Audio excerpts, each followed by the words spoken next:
अस्सलामुअलैकुम। मेरा नाम है उमर फ़ारूक और आप देख रहे हैं knowledge hub by Umar Farooq. जैसा कि सी लैंग्वेज सीखने की सीरीज़ में हम देख रहे हैं कि आज हम देखने लगे हैं कि वेरिएबल्स क्या होते हैं और वेरिएबल्स हम किस लिए यूज़ करते हैं, क्या वेरिएबल्स के बगैर हम काम कर सकते हैं या नहीं कर सकते। तो चलें स्टार्ट करते हैं। तो सबसे पहले आपको थोड़ा सा पता होना चाहिए कि बेसिकली वेरिएबल की डेटा टाइप्स क्या होती हैं। जब हम डाटा प्रोग्राम के अंदर स्टोर करते हैं, जैसे दो नंबर है हमारे पास, हम उसको सम करना चाह रहे हैं, तो हमें बताना पड़ेगा कि नंबर की टाइप क्या है, क्या वो इंटीजर है या वो फ्लोटिंग नंबर है। अब आपको ये नहीं पता होगा कि इंटीजर क्या होता है या फ्लोटिंग नंबर क्या होता है। अब हमें पता है नंबर दो तरह के हो सकते हैं। एक होता है डॉट के बगैर, मतलब डेसिमल के बगैर, मतलब होल नंबर्स। एक होते हैं डेसिमल वाले, मीन जिसमें डॉट आ सकता है, जैसे 2.4 वगैरह।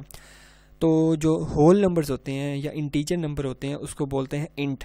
डाटा टाइप यूज़ करते हैं इंट। जैसे ये देखें कि जब भी हमने कोई इंटीजर स्टोर करना हो तो उसके लिए हम यूज़ करते हैं INT, मीन्स इंट। और जब हमने यूज़ करना हो डेसिमल नंबर तो हम यूज़ करते हैं फ्लोट। लेकिन अगर हमारे पास नंबर थोड़ा रेंज में बड़ा आ जाए, जैसे अगर तो डॉट के बाद सिर्फ 6 डिजिट है, जैसे मैं लिख के दिखाता हूँ। अगर सपोज मेरे पास नंबर है 2.121412, जैसे डॉट के बाद कितने डिजिट आ रहे हैं, 1 2 3 4 5 6। अगर तो डॉट के बाद सिर्फ 6 डिजिट हैं, फिर हमारा ये जो डाटा टाइप है फ्लोट वो सही काम करता है। लेकिन अगर 6 से ज़्यादा आ जाए, जैसे कुछ और आ जाएगा 1 8 9, अब हमारे पास कितने हैं जी डॉट के बाद, 1 2 3 4 5 6 7 8 9। अब डॉट के बाद 9 है, तो तब जो है हमारा फ्लोटिंग नंबर या फ्लोट डाटा टाइप सही तरह काम नहीं करेगी, तो फिर हमें यूज़ करना पड़ता है डाटा टाइप डबल। ठीक है। इसी तरह और कोई रेंज से बड़ा नंबर आ जाए तो फिर हम यूज़ करते हैं लॉन्ग डबल। तो ये ज़्यादा हम यूज़ नहीं करते, ज़्यादातर हम फ्लोट ही यूज़ करते हैं, या बहुत ज़्यादा ज़रूरत पड़े तो डबल। लॉन्ग डबल बहुत कम चांसेस होते हैं कि हम यूज़ करें। इसी तरह अगर हमने यूज़ करना हो कोई एक सिंबल, ठीक है, कोई एक सिंगल, देखें जैसे लिखा हुआ सिंगल करेक्टर यूज़ करना हो तो फिर हम यूज़ करते हैं करेक्टर, CHAR। करेक्टर मीन कोई सिंगल करेक्टर। अब वो कुछ भी हो सकता है सिंगल करेक्टर। जैसे हमारे कीबोर्ड के ऊपर हम जो भी बटन है, जैसे प्लस का साइन है, ये हम स्टोर कर सकते हैं। जैसे 0 है वो स्टोर कर सकते हैं। 1 2 ये नहीं स्टोर कर सकते क्योंकि ये दो करेक्टर हैं। कोई एक हो वो स्टोर कर सकते हैं, कोई इंग्लिश का अल्फ़ाबेट हो वो स्टोर कर सकते हैं। मतलब कीबोर्ड के ऊपर जितने भी बटन है उसमें से कोई एक करेक्टर अगर हमें स्टोर करना हो तो हम यूज़ करते हैं CHAR। ये डाटा टाइप है। ठीक है। तो ये कुछ डाटा टाइप हैं। अगर हम कोई भी वेरिएबल यूज़ करेंगे तो उससे पहले हमें ये डाटा टाइप बतानी पड़ेगी। अच्छा, ये सारा ये चार्ट दिया हुआ है कि हम कौन कौन सी डाटा टाइप यूज़ करेंगे, मेमोरी में कितनी जगह लेगी और उसकी रेंज क्या है, कि मिनिमम नंबर क्या होना चाहिए, मैक्सिमम नंबर क्या होना चाहिए। इससे बड़ा नंबर हुआ तो वो फिर भी स्टोर नहीं करेगा, अगर इस रेंज से छोटा नंबर हुआ फिर भी स्टोर नहीं करेगा। ठीक है। तो ये चीज़, एक और चीज़ है, चलें एक और चीज़ हम देख लेते हैं कि जब हम किसी वैल्यू को प्रिंट करने लगते हैं तो हमें बताना पड़ता है कि इसकी डाटा टाइप क्या है। जैसे हम किसी वैल्यू को स्टोर करने लगते हैं किसी वेरिएबल में, तब भी हमें बताना पड़ता है कि इसकी डाटा टाइप क्या है। इसी तरह जब हमने स्क्रीन के ऊपर इसकी आउटपुट देनी होती है तब भी हमें बताना पड़ता है कि इसकी डाटा टाइप क्या है। तो जब हम आउटपुट देने लगते हैं तब हम जब डाटा टाइप बताते हैं उसको हम बोलते हैं फॉर्मेट स्पेसिफायर। मीन्स वो बताता है कि किस फॉर्मेट में आउटपुट आनी है। अगर हमने वैल्यू इंटीजर में स्टोर की हो लेकिन फॉर्मेट स्पेसिफायर हम कोई और बता दें, तो जिस तरह हम फॉर्मेट स्पेसिफायर बताएंगे आउटपुट उसके मुताबिक आएगी। ठीक है। तो इसका मतलब ये बहुत इंपॉर्टेंट चीज़ है कि हाँ, जो हमारी आउटपुट है वो डिपेंड ही इस पर करती है, फॉर्मेट स्पेसिफाई के ऊपर। तो अगर तो हमारे पास करेक्टर होगा तो %C यूज़ कर लेंगे, करेक्टर C से ही बनता है। अगर इंटीजर होगा तो वो %I से नहीं होगा, %D से होगा। और ये इतना ज़्यादा यूज़ नहीं होता, साइंटिफिक नोटेशन E से है, %E से। इसी तरह फ्लोटिंग ये यूज़ होगा, %F से ही है, फ्लोटिंग F से है। और हमने यूज़ करना है यही तकरीबन यूज़ करना, बाकी भी हैं हमारे पास लेकिन इतने ज़्यादा यूज़ नहीं होंगे। तो चलें स्टार्ट करते हैं प्रोग्राम। तो मैं ऑन करता हूँ टर्बो C++, ये स्टार्ट किया, ये क्या ऑन हो गया है, तो ये टर्बो C++ ये ऑन किया। तो इसमें पहले से प्रोग्राम ऑन है, ये देखें 2 विंडोज़ ऑन है। तो मैं क्या करता हूँ, सबसे पहले तो विंडोज़ को बंद करता हूँ, जितनी भी ऑन थी ये क्लोज ऑल, जितनी भी विंडोज़ खुली हैं सबको बंद कर दिया। ये अब हम करते हैं न्यू, ये न्यू पे गए तो ये थोड़ा सा विंडो का साइज़ बड़ा कर लेते हैं। ये आपको एरो नज़र आ रहा होगा, इस पर क्लिक करते हैं तो विंडो का साइज़ बड़ा हो गया। अब हम लिखना स्टार्ट करते हैं हैश इंक्लूड, सबसे पहले लिखते हैं stdio.h, ये हेडर फाइल होती है। उसके बाद हम लिखते हैं इंक्लूड .io.h, उसके बाद मेन फंक्शन आता है void main, ये ब्रैकेट्स, उसके बाद ये ब्रैकेट्स मेन फंक्शन की बॉडी, उसके बाद क्लियर स्क्रीन और उसके बाद गेट ch। अच्छा, ये जितना मैंने लिख लिया है ये आपने हर प्रोग्राम के अंदर इतना लाजमी लिखना है, क्योंकि हमने printf मतलब आउटपुट या इस तरह के आउटपुट का फंक्शन यूज़ करना है। तो उसके लिए हमें ये हेडर फाइल लाजमी देनी पड़ेगी, इंक्लूड stdio.h। इसी तरह हमने क्लियर स्क्रीन का फंक्शन यूज़ करना है या फिर गेट ch का फंक्शन यूज़ करना है, तो उसके लिए हमें ये .io.h की हेडर फाइल लाजमी इंक्लूड करनी पड़ेगी। और हम ये क्लियर स्क्रीन क्यों यूज़ करते हैं, अगर हम आउटपुट देंगे तो हमारी पुरानी आउटपुट भी नज़र आ जाती है। तो इसलिए हम कहते हैं जब हमारी आउटपुट आए उससे पहले हमारी स्क्रीन बिल्कुल साफ़ हो, फिर हम यूज़ करते हैं क्लियर स्क्रीन। इसी तरह ये हम यूज़ करते हैं एंड पे, कि जब हम प्रोग्राम की आउटपुट आए, और आउटपुट तब जाए जब हम कोई बटन दबाएं, गेट कैरेक्टर मतलब कोई कैरेक्टर गेट करें। तो इसके बीच में कोड लिखते हैं, सपोज करते हैं हम एक वैल्यू लेते हैं, दो नंबर्स लेते हैं और उसको सम करते हैं। तो मैं सिंपल अभी लिख रहा हूँ, वेरिएबल नहीं ले रहा, मैं लिखता हूँ printf।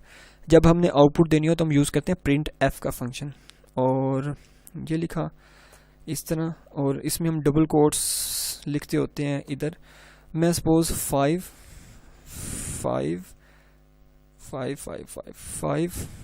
प्लस 2, ये 2 नंबर है, इसको ऐड करना चाह रहा हूँ।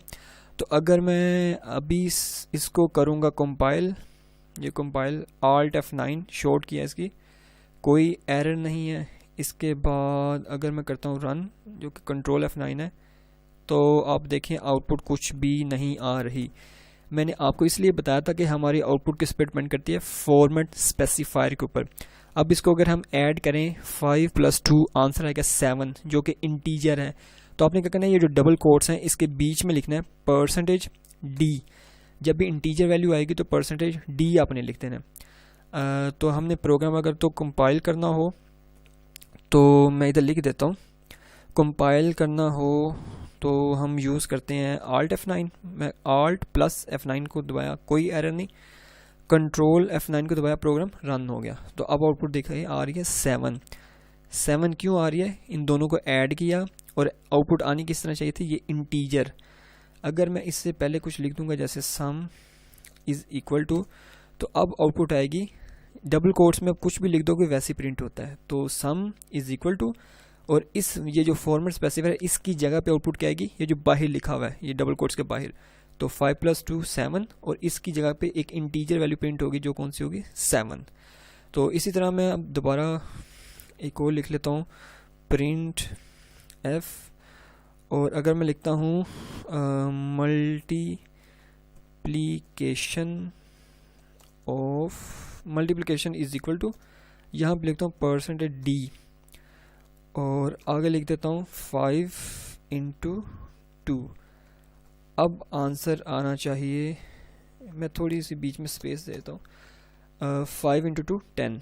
Alt F9 से पहले कंपाइल, कोई एरर नहीं, कंट्रोल और F9 से रन प्रोग्राम। अब ये देखें पहले आउटपुट आ रही है सम इज़ इक्वल टू 7, उसके बाद स्पेस आ रही है, उसके बाद मल्टीप्लिकेशन इज़ इक्वल टू 10। तो देखें इस तरह ये आउटपुट आ रही है। अब कोई भी चीज़ डबल कोट्स में लिख दोगे, ये देखें पहले मैंने स्पेस दी थी तो स्पेस आ गई थी, उसके बाद मल्टीप्लिकेशन इज़ इक्वल टू, और यहाँ पे एक वैल्यू प्रिंट हुई थी, कौन सी, ये जो डबल कोट्स के बाहर लिखी हुई थी। इसी तरह अगर आपने माइनस करना हो, प्रिंट एफ, उसके बाद डबल कोट्स में हम लिख देते हैं subtraction is equal to percentage D, और यहाँ पे हम लिख देते हैं 5 माइनस 2, और ये अब Alt F9 दबाया, कोई एरर नहीं है, कंट्रोल F9 दबाया और प्रोग्राम चल गया। Subtraction is equal to 3। तो इसी तरह डिवाइड भी करके देख लेते हैं, प्रिंट एफ, उसके बाद डबल कोट्स में लिख देते हैं division is equal to percentage D, और मैं लिखता हूँ जी 5। डिवाइड के लिए हम ये साइन यूज़ करते हैं डिवाइड के लिए, ठीक है, फॉरवर्ड स्लैश, ये 2 और ये Alt F9 से कंपाइल किया, कंट्रोल F9 से आउटपुट आ गई 2 आउटपुट आया। क्यों? क्योंकि इंटीजर वैल्यू है। अगर हमें फ्लोट में आंसर चाहिए तो हमें यहाँ पे परसेंटेज f लगाना था। तो ये है छोटा सा प्रोग्राम मैंने स्टार्ट किया। अभी इसमें मैंने वेरिएबल यूज़ नहीं किया, इसके अंदर सिर्फ मैंने फॉर्मेट स्पेसिफायर यूज़ किया। और फॉर्मेट स्पेसिफायर कहाँ पे यूज़ करते हैं? प्रिंटफ के अंदर और डबल कोट्स में। ये आपने बात याद रखनी है, डबल कोट्स के अंदर और परसेंटेज डी इंटीजर के लिए। अगर हमने कोई और चीज़ प्रिंट करनी है, जैसे मैं आपको इधर करके दिखाता हूँ, जैसे मैं इधर वैल्यू रखता हूँ, जैसे 60 + 5, जैसे इसका आंसर आएगा 65, मैं यहाँ पे करता हूँ C, ठीक है। बाकी मैं सारा डिलीट कर देता हूँ क्योंकि उसकी ज़रूरत नहीं है। तो क्योंकि हमने सिर्फ यही चेक करना है कि फॉर्मेट स्पेसिफायर से क्या कोई फ़र्क पड़ता है। चले अब ये देखते हैं। अब मैंने लिखा है आउटपुट आनी चाहिए सम इज़ इक्वल टू, या सम भी रहने दे, सिंपल हम करते हैं वैल्यू इज़ इक्वल टू, ठीक है। ये थोड़ा सा अच्छा मैसेज है, वैल्यू इज़ इक्वल टू, यहाँ पे कैरेक्टर प्रिंट होना चाहिए, कैरेक्टर 60 + 5, 65 के कोरस्पॉन्डिंग जो कैरेक्टर है वो प्रिंट होना चाहिए। मैंने पहले Alt F9 दबाया, कोई एरर नहीं है, कंट्रोल F9 से प्रोग्राम रन हुआ और आंसर आ गया कैपिटल A। कैपिटल A कैसे है? 60 + 5, 65, और 65 किस चीज़ की आस्की है? कैपिटल A की। तो 65 के कोरस्पॉन्डिंग जो कैरेक्टर है वो कैरेक्टर प्रिंट कर दिया, इस दफ़ा इंटीजर प्रिंट नहीं किया। तो ये है, इसलिए मैं कहता हूँ कि हमारा जो फॉर्मेट स्पेसिफायर होता है उस पे डिपेंड करता है कि हमारी आउटपुट किस तरह की आएगी। ठीक हो गया? तो उम्मीद है आपको समझ आई होगी आज की। अगर आपको समझ आई है तो आप ऐसा करें कि मेरे जो वीडियो है इसको लाइक करें और अपने दोस्तों के साथ शेयर करें। और अभी तक अगर आपने मेरा चैनल सब्सक्राइब नहीं किया तो चैनल को सब्सक्राइब करें, और साथ ही एक बेल आइकन भी होगा उसको दबा दें, ताकि जैसे ही मेरी नई वीडियो आए आप उसको देखें और कुछ नया सीखें। ठीक है, आज के लिए इतना ही। नई वीडियो के साथ बहुत जल्द हाजिर होऊंगा, तब तक के लिए अल्लाह हाफिज़।